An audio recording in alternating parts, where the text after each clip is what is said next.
Yang ada di Nusantara, jumpa lagi barengan saya di sini di channelnya Agus Torino. Nah, pada kesempatan kali ini saya ajak teman-teman untuk mengintip gedung pribadi saya yang kemarin itu teman-teman adalah 20 hari yang kemarin saya akan coba memberikan sekat, coba sedikit merubah tata ruang ini, tapi sedikit sekali. Karena apa? Karena gedung saya ini polos tapi berisi. Karena apa? Alasannya adalah cukup sederhana. Kenapa sih ini gedung ini polos tapi berisi? Karena saya tidak menggunakan sebuah pintu atau lar itu terlalu besar, teman-teman. Jadi sehingga dia berisi. Saya bayangkan kalau pintunya ini besar, dia cukup tidak mau di sebuah ruangan yang seperti ini. Ruangan ini cukup polos sekali, teman-teman. Tapi alhamdulillah isinya cukup luar biasa sekali. Yang artinya kenapa berani burung masuk ternyata dari mulai pintu ini. Kita ini perhatikan pintu ini adalah pintu yang cukup kecil. Kurasa tidak sampai, ini ukurannya mungkin 70 kali 80 pintu loh, teman-teman, bukan lar. Kalau pintu kan biasanya 1,20 meter kali 1 meter lebih begitu. Nah, sementara lar yang ada di sana itu adalah sedikit saja. Sehingga suatu keberuntungan apabila Anda menggunakan membuat gedung dengan tidak terlalu luas, jangan menggunakan lar terlalu besar. Pendapat saya, sekali lagi pendapat saya, tapi pendapat saya ini cukup luar biasa dan cukup berhasil. Dan di sini teman-teman, saya akan coba juga menjelaskan bahwa pintu inilah yang mampu mempertahankan burung. Coba bayangkan saya kalau pintu larnya ini, pintu masuknya ini, pintu kamar lah saya bilang ini besar. Aku rasa burung tidak akan menginap di atasnya seperti ini.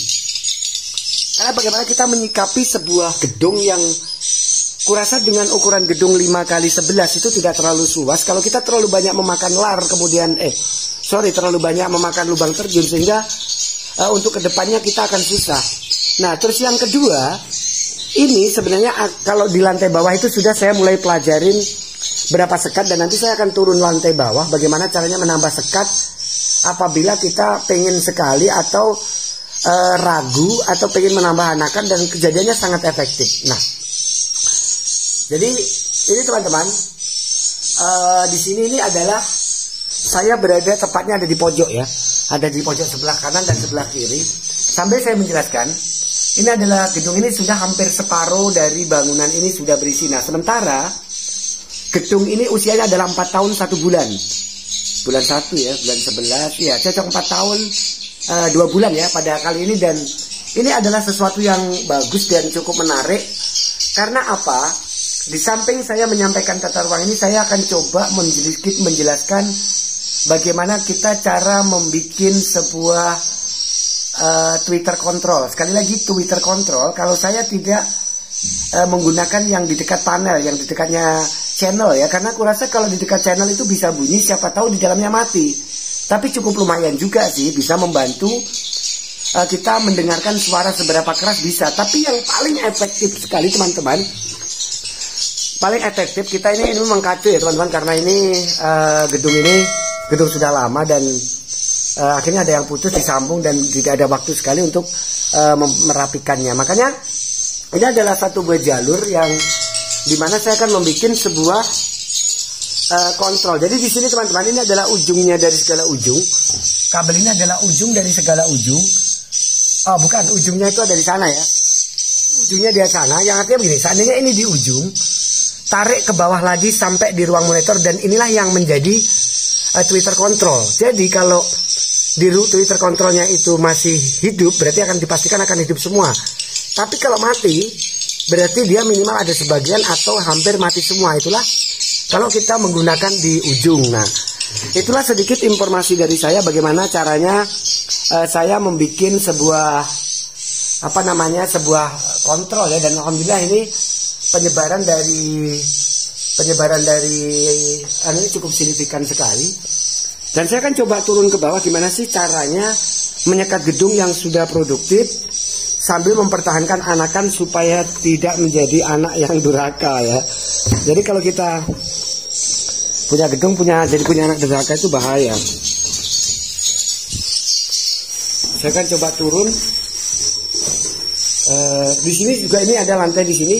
Saya kasih pembelajaran bahwa kemarin itu belum banyak teman-teman, karena ini baru 20 hari ku sekat.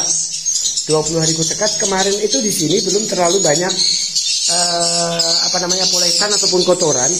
Kemudian saya coba mengecilkan ini. Jadi kalau ini normal 120, karena apa? Disesuaikan dengan tingginya lantai ini. Lantai ini ukurannya itu adalah 2,5 meter ya. Jadi di sini sudah mulai banyak sekali bentuk-bentuk yang dibentuk, karena ini adalah di depan sini. Nah itulah gunanya kita membuat sekat. Terus kemudian di sini masih polos. Nanti adapun mau saya sekat, dia akan dari sini ke sini cuma 1 meter. Atau yang di belakang sana kita tarik ke depan 1 meter. Itu sudah saya lakukan di bagian bawah. Tapi tidak serta-merta kita harus melakukan langsung kayak apa ya. Kecuali gedung yang belum produktif boleh. Tapi kalau gedung sudah produktif, kita harus sangat berhati-hati sekali dalam menentukan sebuah sekat. Sekat itu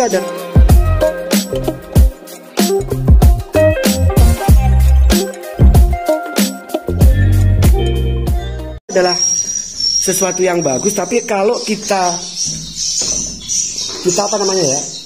kalau kita sembarangan, justru malah mengakibatkan burung kabur. Nah ini adalah konten saya memang begini teman-teman. Apabila berguna dan mohon di like, share, dan dibagikan. Nah teman-teman, burung saya di lantai 2 itu biasanya hanya bergerombol di bagian sini, bagian belakang sudut teman-teman ya. Dia memang sudah produktif cukup lama. Nah nanti saya akan coba memberikan sekat di bagian sini, paling masuknya sampai di sini aja. Nah, jadi perkiraan ini 2 meter ya dari sini nanti. Tapi saya belum lakukan karena barusan aja 20 hari yang lalu kami sudah memasangkan sekat di depan. Kita lihat di sini ya. Ini sekatnya cukup sedikit-sedikit saja dan alhamdulillah kayaknya cukup bagus. Di sini dijadikan sebuah, banyak sekali tai-tainya. Terus kemudian di sini agak lebar karena apa? Dalam teori sekat walet itu yang kami pelajari selama ini, semakin ke bawah itu semakin memudahkan burung untuk lewat. Saya akan mundur sedikit supaya dilihat. Nah, kita lihat larnya segitu, kemudian saya akan menambah sini. Nah, pertanyaannya produktif enggak? Nah, dulu teman-teman biasanya kalau dari tempat ini terlalu luas enggak ada, dan sekarang sudah mulai bagus. Sarang-sarang sudah mulai tertata karena ini adalah bentuk dari sarang baru ya ini. Nah, sekali lagi ini kenapa sih pertanyaannya polesannya kok tebal sekali, kan begitu ya? Pertanyaannya kok tebal sekali, itu lumayan tebal, kemudian di ininya tebal semua teman-teman. Saya sedikit merasionalkan. Nah, di sini sudah mulai ada juga. Karena tadinya di sini kurang teman-teman ya. Sekarang alhamdulillah ini banyak polesan dan ini sarang lama ini sudah bisa dipanen ya. Tapi karena dia sendiri nanti saya tidak akan panen dulu.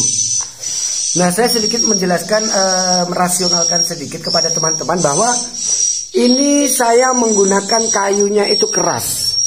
Kalau teman-teman itu membangun gedung, tolong diperhatikan sirip itu adalah media utama dalam pembangunan gedung. Media utama tempatnya burung yang tinggal, sama dengan kita punya tempat tidur ya.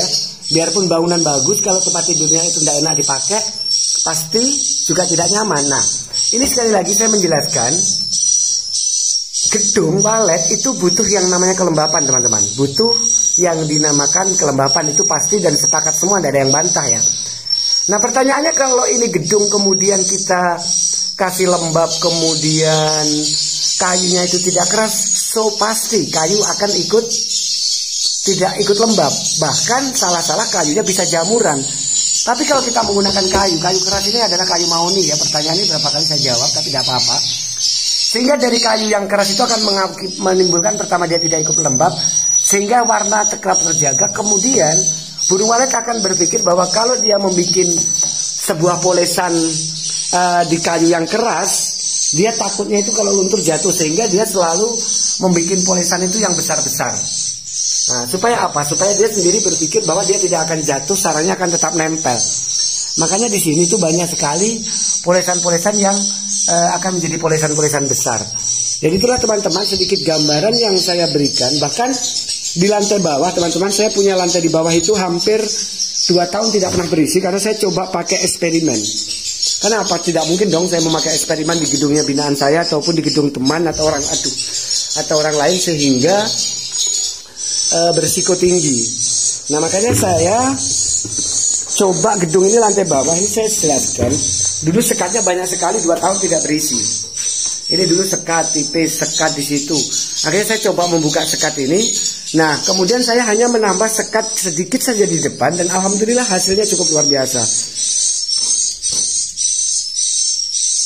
Nah, seperti ini teman-teman, ada yang ini bukan karena hama ya, dia tua jatuh dimakan oleh. Nah, ini kembali lagi teman-teman. Saya hanya menambahkan sekat seperti ini di lantai bawah karena ini adalah untuk melatih bagaimana burung ini mulai bisa beradaptasi dan mulai dia bikin tempat sembunyi ya. Mau tidak mau memang sekat ini diperlukan, tapi harus hati-hati dalam melakukan sekat. Kalau Anda melakukan sekat salah, insya Allah malah justru bikin susah ya. Nah, jadi begini, ini di sini dulu tidak ada burung dan kita kan melihat setelah kita memberikan sekat seperti ini karena larnya ada di sini, mungkin bisa dipahami ini sudah mulai ada. Nah, ini sudah mulai ada sarang yang ini sudah beranak. Ini sarang kemarin ya. Jadi ini saya lihat ini sudah mulai bagus untuk lantai di sini. Jadi penambahan sekat ini cukup efektif sekali karena di bawah ini memang burungnya kurang sekali ya. Karena itu tadi saya jadikan eksperimen, bahkan dulu itu ruangannya susah, bahkan burung masuk keluar lagi tambah mati karena tidak bisa keluar. Maka dari itu teman-teman semua, kalau ingin membuat sekat boleh, saya setuju sekali, tapi analisa dulu. Apabila di satu buah tempat itu sudah banyak sekali burung, banyak sekali sarang, maksud saya jangan dikasih sekat terlalu luas, bahkan hindari dulu. Carilah di ruangan-ruangan kosong yang sekiranya burung nyaman tinggal. Kita akan naik lagi di lantai atas. Nah, di sana juga sudah mulai sekat, jadi ini nanti akan saya tambah sekat supaya lebih nyaman burung-burung yang akan tinggal. Tapi itu tadi, kita harus pelan-pelan dalam mengerjakan gedung ini. Nah, kalau bisa sekatnya di sana itu kalau bisa pakai lurus dulu tapi belok. Lurus kok belok ya, gimana caranya? Maksudnya sekatnya di sana itu ada sekat. Kenapa sekatnya di situ? Karena ini terlalu mepet dari ruangan, sedang ruang di sana untuk ruang putar sudah lebar. Jadi saya mengakalinya di sini, kan biasanya di sini. Oke, jadi sekian dulu atas penjelasan saya. Mudah-mudahan ini semua bisa bermanfaat. Kita sukses bersama. Dan tidak lupa mohon bantuannya di like, subscribe, dan dibagikan untuk video saya. Mudah-mudahan saya tetap semangat dalam bikin konten-konten tentang tutorial gedung walet sepengetahuan saya. Salam sukses. Wassalamualaikum warahmatullahi wabarakatuh.